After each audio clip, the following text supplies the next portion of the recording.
Нутгийн өөрийн удирдлага. Нутгийн өөрийн удирдлага нь нутаг дэвсгэрийн оршин суугчдын сэтгэл хангалуун, сайн сайхан амьдралын төлөө бүхнийг хийх эрхтэй, чадвартай байх тухай асуудал.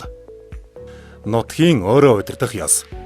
Тодорхой нутаг дэвсгэрийн нэгж байгууллага хамт олонны дотоод амьдралын асуудлыг тентхийн эргэд хамт олон нь шууд эсвэл төлөөлөгчөөрөө дамжуулан шийдвэрлэх, эрхлэн хөтлөх, хариуцах ёс.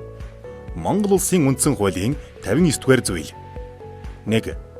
Монгол улсын засаг захиргаа нутаг дэвсгэрийн нэгжийн удирдлага нь нутгийн өөрөө удирдах ёсыг төрийн удирдлагатай хослуулах үндсэн дээр хэрэгжинэ. 2. Нутгийн өөрөө удирдах байгууллага нь аймаг нээслэл, сум дүүрэгт тухайн нутаг дэвсгэрийн иргэдийн төлөөлөгчдийн хурал, баг хороонд иргэдийн нийтийн хурал байна. 3. Аймаг нээслэл, сум дүүргийн иргэдийн төлөөлөгчдийн хурал хуулиар тогтоосон хязгаарын хүрээнд өмчийн удирдлага нь хэрэгжүүлэх, татварын хувь хэмжээг тогтоох хэрэгтэй.